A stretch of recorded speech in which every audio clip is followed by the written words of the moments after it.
Mainit ang naging harapan ni Senator Raffy Tulfo at Vice President Sara Duterte, mga kababayan, sa budget deliberation ng Department of Education sa Senado kanina. Sinubukan kasi ni Senator Raffy Tulfo na gisahin netong si VP Sara na eto raw ilang guro ay nanghihingi ng kontribusyon sa mga mag-aaral sa tuwing mayroon silang PTA meeting. Gusto ni Tulfo na itigil na ang mga ito at gusto niya na action na ito agad ni VP Sara. Pero palaban po si VP Sara, mga kababayan, at sinabihan niya si Tulfo, bakit hindi ka gumawa ng batas para matigil ito kung gusto mo talagang tumulong? Panoorin niyo po ang mainit na ganap na ito, mga kababayan. Pinuna ni Senator Raffy Tulfo ang DepEd saan niya pang-aabuso sa tuwing may Parent-Teachers Assembly Meeting o PTA meeting sa mga eskwelahan. Sa budget hearing ng ahensya, inungkat ni Tulfo ang madalas na paghingi ng kontribusyon ng mga guro para sa electric fan, chalk o sa iba pang gamit sa eskwela. Pangingikil daw ito. Agad namang dumipensa si Vice President Sara Duterte na tumatayo ring DepEd Secretary. Anya, bagamat voluntaryo ang paghingi ng kontribusyon, may magagawa ang senador para tuluyan itong ipatigil. Ayon pa sa DepEd, may chalk allowance kaya bawal manghingi ang guro para rito. They must answer these questions because itong question ko po galing po to sa mga magulang na mag-aaral. Kasi po, I told them na hayaan nyo pagdating doon sa hearing, sa budget, i-raise ko to. Kung hindi nyo ako pagsasalitain dito, then... pinagsasalita naman po kayo. Hindi, kasi sinasabi, wag daw sagutin. Hindi the VP would like to be the one to answer the question. Okay, thank you. We're teaching these kids to be corrupt when they grow up. How and why? Because they know, and they knew, na yung paghingi sa kanilang contribution ay pangingikil. Sir. So pag lumaki po itong mga estudyante, makikita nila na okay lang pala yung mangikil kasi si teacher nangikil sa amin. Number one, you asked the question on how you can help. Paano kayo makatulong na senator na kayo ngayon? Pwede po kayong gumawa ng batas na ipagbawal po ang voluntary contribution sa mga PTAs. Una, wala pong kapangyarihan na para ipatigil yan. Pero however, meron pong kapangyarihan ng DepEd na para ipatigil po yung tinatawag na voluntary contribution sa PTA. Madam Chair, Your Honor, number one, you asked the question on how you can help. Paano kayo makatulong na senator na kayo ngayon? Pwede po kayong gumawa ng batas na ipagbawal po ang voluntary contribution sa mga PTA. And then, pwede po nating i-implement yan. May penalties po yung teacher or parent na mag-insist na merong voluntary contribution. Ang mga PTA po, just like all the other associations, are guided by the majority. Kung ano po yung desisyonan ng majority doon sa kanilang association, yun po yung nasusunod.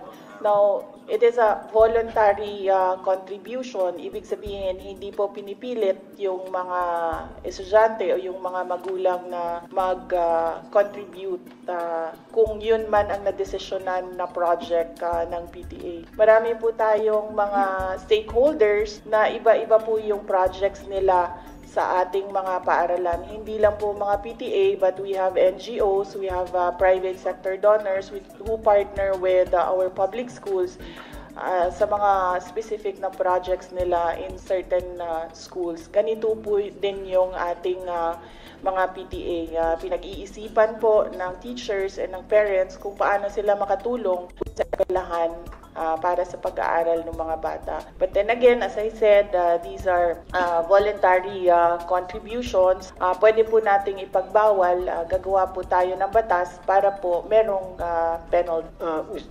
Madam Chair, pwedeng konti na lamang.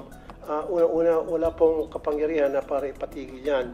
Pero however, meron pong kapangyarihan ng DepEd na para ipatigil po yung tinatawag na voluntary contribution sa PTA. Now, doon sa questions ko, hindi pa ata nasasagot. Pwede ba pakisabi sa akin paano po na-disburse yung pong MOE, especially doon sa mga chalks, sa mga electric funds. Electric funds palagi every year yan, talamak na talamak.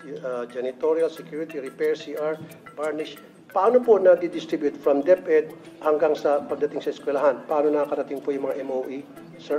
Meron po tayong listahan kung saan po pwedeng gamitin yung school MOE. At yung sinasabi niyo pong chalk allowance, meron pong cash allowance ang mga teachers. At ito ay taon-taon trabaho na ibinibigay sa mga teachers. Kaya hindi po tama na mag-demand ang PTA na magsusolicit ng contribution from the members of the PTA para mabigyan ng chalk allowance. So bakit po kinakailangan ang mga estudyante ang mag-shoulder ng electric pan ng bawat classroom, sir? Yes, opo sir. Magkakaroon po kami ng, maglalabas kami ng memorandum and directive to all our schools. Yusek Escobedo. Yes, VP, go ahead. Yes, Madam Go ahead, Chair, Your Honor, we take note of your advice. You don't answer, you don't sign department orders. We take note of your comment, Your Honor. Thank you, but Your Honor, they must answer these questions because itong question ko po, galing po to sa mga magulang na mag-aaral. Kasi po, I told them na hayaan nyo pagdating doon sa hearing, sa budget, i-raise ko to. Kung Yes. hindi nyo ako pagsasalitain dito, then, Pinagsasalita naman po kayo. hindi kasi sinasabi, wag daw sagutin. Hindi, the VP would like to be the one to answer the Okay, question. thank you. That's my understanding. No, I'm just Thank you, moderating Madam. for everybody. Like I said, The VP wanted to answer instead of her USEC. Like I said, supporter po ako. Hindi ko po questionin yung budget. Ayaw ko pong bawasan. In fact, I'd like to put it on record. Kung dadagdagan pa yung budget ng DepEd, I will support. Kaya lang, kailangan ko lang po ng mga kasagutan sa ilang katanungan ng mga magulang na mag-aaral. I don't have anything against. In fact, Yeah. confidential fund na marami nagka-question, I don't give a heck about that. Walang pakialam dyan. Ang pakialam ko talaga, yung hinain ng mga magulang. Yun lang po talaga. So, paki-answer lang po kung sino sanang gusto If I mag-answer. may, Senator Rafi, the Secretary took the floor earlier and responded that ang suggestion po niya, and correct me if I'm wrong, my understanding from the Secretary is that she said what you could do, because you were asking what you could do now that you're a Senator, is to pass a law that would prevent that. Because as far as DepEd is concerned, they have already the memorandums that prohibit contributions. Pero yung gustong gawin ng PTA, ng parent, my understanding is that's out of your hand. No, that's out of your hands what the PTA would like to do. Although I think maybe an assurance that hindi nyo naman ini-encourage talaga yon, di ba? It's not encouraged. It's not. You cannot. They do not mandate it. They follow that. That's my understanding. Madam Chair, okay, ano kaya tuwing magkaroon ng PTA meeting, nandoon po yung taga-DepEd para i-monitor yung proceedings ng meeting para pagsabihin ng DepEd, hey, meron na kami memo dyan na bawal ang pag-uusapan ng project, umayos-ayos kayo, ang pag-uusapan nyo lang academic performance ng estudyante. Is that fair enough? PTA ho means parent-teacher. So may teacher who na present doon. Yes, may And- teachers na present. At Yun principal lang, pa kuminsan.